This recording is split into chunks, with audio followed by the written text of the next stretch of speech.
Selamat petang, salam sejahtera. Terima kasih kerana bersama dengan saya di Nazilin Unity Channel. Ada orang kata Sanusi dah berehat. Ada orang kata Sanusi tak hadir ceramah kerana nak berehat dan macam-macam lah dakwaan dan macam-macam lah kata-kata yang kita dengar. Termasuklah laporan polis telah dibuat kerana ada mendakwa Sanusi di dalam keadaan yang bahaya dan sebagainya. Rupa-rupanya bukan itu yang berlaku. Ini yang berlaku. Ikuti terus ulasan kali ini. Anda share kepada ramai orang. Sebenarnya ini yang mungkin berlaku. Dinasihatkan kurangkan aktiviti. Sanusi kini disedari adalah liability. Rupa-rupanya macam yang saya kata sebelum ini, oleh kerana kelantangan dan keceluparan, kadang-kadang celuparnya mulut Sanusi ini, menyebabkan beliau terhimpit, terjerumus dalam masalah kepada diri sendiri. Buktinya, 2 pertuduhan pendakwaan terhadap beliau telah dibuat di bawah akta hasutan gara-gara terlalu sembang kencang. Dan ini kali pula apa yang terjadi, Sanusi kini disedari adalah liability. Anda tahu apa maksud liability? Maksud liability itu ialah bebanan kepada PAS Perikatan Nasional. Dengan begitu banyak serangan mudah kepada Sanusi, peluru-peluru yang boleh ditembakkan kepada Sanusi yang percuma sekarang ini, amat dilihat dengan jelas Sanusi kini adalah liability kepada PAS dan Perikatan Nasional. Pada mulanya, berikutan Menteri Besar Kedah Sanusi Mat Noor tidak muncul dalam beberapa program kempen semalam. Konon dikatakan ketidakhadirannya itu kerana faktor keselamatan.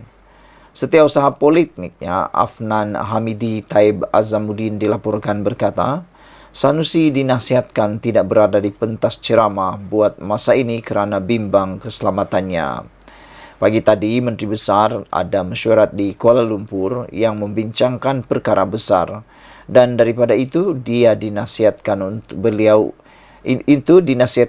untuk tidak meneruskan ceramah pada malam ini kerana dipercayai ada perangkap yang dipasang oleh musuh.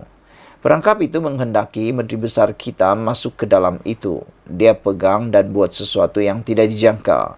Waktu ini kita kena sedia dengan segala kemungkinan. Saya dah sebut dah dalam tempoh sehari 2 ini, kemungkinan akan berlaku sesuatu dahsyat dakwanya lagi. Ikut hukum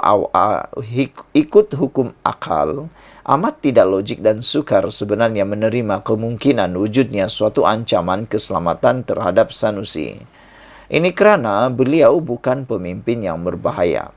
Sebaliknya, hanya banyak merapu dan buat lawak saja dalam ceramahnya. Pernahkah kita dengar ada pelawak di dunia ini diancam bunuh, hendak ditangkap atau diperangkap oleh sesiapa? Kalau mau dikira, Anwar Ibrahim ketika berkempen PRU 15 lalu jauh lebih popular dan digilai rakyat kemana saja beliau turut berkempen. Tetapi, pernahkah kita mendengar Anwar ada diancam keselamatannya sehingga beliau membatalkan hadir dalam program-program yang sudah ditetapkan? Tidak pernah kan? Lagipun, Sanusi juga sentiasa dikawal oleh pegawai pengiring daripada PDRM setiap masa. Selain unit amal PAS sendiri sejak sekian lama tidak juga kurang hebatnya dalam memberi kawalan kepada para pemimpin-pemimpin mereka. Jadi, di mana tidak selamatnya Sanusi? Agaknya, lantaran sedar ancaman keselamatan itu memang tidak logik dan boleh membuatkan orang ketawa saja, Sanusi sendiri tampil meredakan keadaan. Katanya, beliau dinasihatkan oleh PAS Kedah untuk mengurangkan aktivitinya. Faktor keselamatan yang dinasihatkan itu antaranya tak bawa kereta laju-laju, semata-mata nak cepat sampai. PAS Kedah ambil langkah untuk mengurangkan aktiviti saya supaya tak terkejar-kejar ke sana sini. Macam-macam boleh terjadi dalam perjalanan, tambah Sanusi lagi. Pula dah. Namun, logika Sanusi diminta mengurangkan aktiviti kempennya kerana bimbang keselamatannya ketika dalam perjalanan. Kalau benar Sanusi ada pengaruh, boleh menambah jumlah undi dan keberadaannya memungkinkan kemenangan cemerlang diperoleh, kenapa dikurangkan aktivitinya? Bukankah sepatutnya diperbanyakkan lagi aktivitinya? Tidak sukar menjangka sebenarnya kenapa langkah itu diambil oleh Paskeda. Ia tidak lain kerana Sanusi kini dirasakan sudah jadi liability kepada Paskeda dalam usaha untuk mereka memperoleh kemenangan pada 12 Ogos nanti. Faktor utama tentunya adalah disebabkan isu nadir bumi atau REE yang jelas memperlihatkan beliau banyak berbolak-balik, memusing-musing cakap dan tidak berkata benar berkenaan perkara itu. Ternampak semakin ditekan dan didedahkan satu persatu fakta oleh Saifuddin Nasution Ismail berkenaan REE itu, Sanusi semakin terperangkap dan terbelit dengan kepura-puraannya sendiri. Rakyat mungkin terhibur dengan lawak jenaka dan aksi merapu Sanusi. Tetapi apabila berdepan fakta dan kebenaran adalah tidak mungkin rakyat yang waras boleh menerima pembohongannya yang sebelum itu dengan selamba mengatakan beliau tidak tahu apa-apa tentang REE serta tidak kenal sama sekali dengan warga China yang dikaitkan dengannya itu. Faktor lain ialah Sanusi hanya pandai berkempen dengan melawak dan mengata orang semata-mata tanpa menampilkan tawaran atau apa yang hendak dilakukannya kepada rakyat dalam tempoh 5 tahun akan datang. Kecenderungannya hanya menyalahkan orang lain dan kerajaan pusat. Hello bos, sebagai menteri besar dan kuasa ada kuasa, takkan tak habis-habis letak beban kesalahan kepada orang lain belaka pula. Begitulah. Jadi semoga dengan penerangan ini, semoga dengan penjelasan dan pencerahan ini, Anda kini mula tahu kenapa Sanusi sebenarnya mengurangkan atau dinasihatkan mengurangkan aktiviti berkempen beliau. Tidak logik untuk dikatakan bahawa Sanusi dalam masalah keselamatan kerana beliau sepanjang waktu ditemani oleh bodyguard. Selain daripada itu, juga tidaklah logik untuk beliau mengurangkan aktivitinya itu kerana untuk keselamatan. Bukankah menurut Sabuddin Hussein ini, bukankah di saat beliau popular lah perlu ditambahkan lagi aktivitinya supaya jaminan kemenangan dalam PRN ini akan lebih terjamin lagi?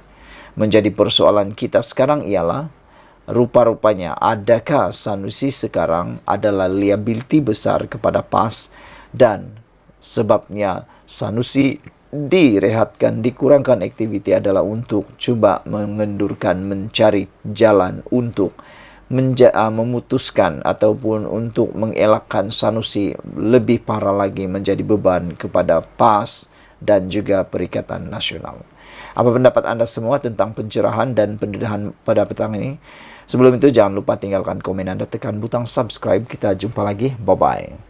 Selamat petang, salam sejahtera. Terima kasih karena bersama dengan saya di Nazilin Unity Channel. Wah, ini satu laporan berita yang paling hangat sekali melibatkan SPRM. Apabila SPRM sah menahan pemilik syarikat memalsukan dokumen kerja penyelenggaraan lebih RM1 juta. Inilah yang dikatakan tata kelola yang baik apabila SPRM bekerja dengan proaktif, bekerja dengan dinamik dan bekerja tanpa melengah-lengahkan waktu. Ada saja laporan terus disiasat, ada saja laporan terus disiasat, dan kalau layak ditahan, perlu ditahan. Apalagi yang menyebabkan kerugian besar kepada negara. Bayangkan, penyelenggaraan yang palsu ini lebih 1 juta ringgit kalau diedarkan atau diperuntukkan kepada rakyat. Berapakah keuntungan rakyat yang boleh diperoleh? Berapa buah rumah untuk orang-orang miskin boleh dibuat? Tapi kerana ketamakan mereka-mereka ini, maka sanggup memalsukan dokumen untuk semata-mata mendapatkan kerja penyelenggaraan 1 juta ringgit. Yang kaya terlalu tamak, yang miskin pula makin kerugian. Suruhanjaya Pencegahan Rasuah Malaysia SPRM Sabah menahan 2 pemilik syarikat kerana disyaki menggunakan dokumen palsu untuk mendapatkan kerja penyelenggaraan berjumlah lebih RM1.1 juta. Menurut sumber, kedua-dua suspek lelaki berusia 40-an itu ditahan kira-kira jam 2 petang ketika hadir di pejabat SPRM Cawangan Tawau semalam. Difahamkan, mereka disyaki menggunakan dokumen palsu untuk tujuan menipu bagi mendapatkan kerja penyelenggaraan di bawah pakej rangsangan ekonomi tahun 2020. Wah, ini semua sewaktu pakej rangsangan ekonomi 2020 yang telah pun diumumkan oleh Muhyiddin Yassin pada waktu itu. Sementara itu, pengarah SPRM Sabah, Datu S. Karunianati, ketika dihubungi mengesahkan penahanan itu dan suspek dibebaskan dengan jaminan SPRM. Katanya, mereka akan dituduh di Mahkamah Session Tawau mengikut Seksyen 471 Kanun Keseksaan pada Rabu ini. Saudara-saudara sekalian, apa pendapat kamu tentang isu kali ini? Pendapat kamu lah kan, orang-orang yang tamak haluba macam ni, sudah kaya, nak kaya lagi tapi dengan cara yang salah. Apa pendapat kamu semua? Pada pendapat saya sangat setuju dengan tindakan SPRM ini mengambil tindakan yang sangat agresif dan proaktif. Saya berharap dengan kepimpinan Datuk Seri Anwar Ibrahim yang telah pun mengisytiharkan perang terhadap rasuah, perang untuk menghentikan rasuah, maka dengan itu SPRM akan lebih aktif dan kalau boleh ditingkatkan kerja keras mereka ini supaya tata kelola negara yang diimpikan oleh Datuk Seri Anwar Ibrahim dan seluruh rakyat Malaysia dapat dilaksanakan dan bukan hanya tinggal angan-angan belaka. Negara ini kalau ditabir dengan baik, negara ini kalau ekonominya, uangnya digunakan dengan baik, tanpa ada ketirisan, tanpa ada penyelewengan, tanpa ada guna kuasa, salah guna kuasa, saya yakin rakyat Malaysia, negara ini adalah negara yang kaya, makmur, diberkati Tuhan. Tapi oleh kerana tindakan satu dua kepala, satu dua perut, satu dua pikiran yang tamak, mereka sanggup melakukan apa saja. Semoga dengan tindakan yang berterusan daripada Anwar Ibrahim bersama dengan penguatkuasaan seperti SPRM dapat membantu Malaysia ke arah yang lebih baik. Ikuti terus ulasan selepas ini. Selamat petang, salam sejahtera. Terima kasih kerana bersama dengan saya di Nazilin Unity Channel. Disahkan hari ini, belum pun pilihan raya, belum pun mengundi, belum pun buang undi, belum pun pangkah undi, belum pun buka pusat mengundi, sudah disahkan. Pakatan Harapan Barisan Nasional sudah peroleh majoriti muda di Selangor. Itu pendedahan daripada Amiruddin, Menteri Besar Selangor yang sementara. Sebelum kita teruskan ulasan hangat menarik pada petang ini, jangan lupa anda tekan butang subscribe dan tekan butang like untuk menimbulkan suasana. Saudara-saudara sekalian, dengan ini, dengan pemberitahuan berita ini, dengan pemberitahuan maklumat ini, ianya pasti akan mencungkil hati ataupun mencungkil perhatian, menarik perhatian daripada parti pembangkang khususnya Perikatan Nasional dan pengerusi Perikatan Nasional Muhyiddin Yassin, juga tentera Perikatan Nasional yang dikatakan pahlawan Perikatan Nasional yaitu Sanusi Maknur, dan juga paling penting sekali Azmin Ali kerana berada di Selangor. Dinyatakan oleh Amiruddin sekali lagi, gabungan kerajaan perpaduan sudah peroleh majoriti muda di Selangor. Macam mana? Bagaimana ini boleh berlaku sedangkan buang undi pun belum dibuat, pengundian pun belum dibuat. Bagaimana ia berlaku? Ikuti terus ulasan selepas ini. Menteri Besar Selangor, Datuk Seri Amiruddin Syari mendakwa setakat ini gabungan Pakatan Harapan PH dan Barisan Nasional sudah memperoleh majoriti muda berdasarkan tinjauan dan undian kecenderungan pengundi. Katanya, berdasarkan semakan itu, gabungan parti politik itu kini berada di hadapan berbanding Perikatan Nasional dan kini dalam usaha memperoleh 2/3. Setakat malam tadi, kerajaan perpaduan sudah memperoleh majoriti muda, malah hampir menuju 2/3 dalam pilihan raya negeri PRN Selangor. Katanya ketika berucap pada siri ceramah Kita Selangor di dataran Sadiman, Bukit Cangang di sini malam tadi. Amiruddin berkata, beliau membuat semakan bukan hanya berdasarkan kepada satu agensi. Sebaliknya, semakan turut diadakan dengan badan tinjauan atau pool undian lain. Katanya, beliau bukan rasa angkuh, sombong dan melompat terlalu awal. Kerana masih ada 4 hari lagi sebelum mengundi. Saya sudah kira-kira dan hitung. Setakat ini kita mendahului. PN nak klaim dakwa apa dakwalah, kata Amiruddin lagi. Amiruddin mengakui BN berjaya membangunkan Selangor sebagai sebuah negeri maju dan kini tugas dan peranan itu disambung PH. Siapa bangunkan Selangor sampai jadi negeri maju? BN, dan saya tidak pernah nafikan. Memang BN telah majukan. Kini, tugas itu disambung PH. Sekarang, kedua-dua elemen itu terbukti membawa kemajuan di Selangor. Gabungan ini akan menjadi gabungan paling mantap dan kukuh untuk membangun Selangor terus maju pada masa hadapan, kata Amiruddin lagi. Saudara-saudara sekalian, apa pendapat anda tentang isu kali ini? Adakah anda juga bersetuju dengan apa yang dinyatakan oleh Amiruddin ini? Itu belum pun buang undi, belum pun peti undi dibuka, belum pun kira undi, tetapi sudah disahkan. PH dan BN sudah peroleh majoriti muda di Selangor, kata Amiruddin. Saya rasa ada kebenaran apa yang dikatakan oleh Amiruddin ini, dan pastilah Perikatan Nasional Pembangkang sekarang ini giat untuk menambahkan work hard work untuk membuat mereka mampu menyaingi PHBN. Pendapat kamu, kalau kamu setuju dengan apa yang Amiruddin kata ini, apa pula nasihat anda kepada Perikatan Nasional? Ikuti terus ulasan selepas ini.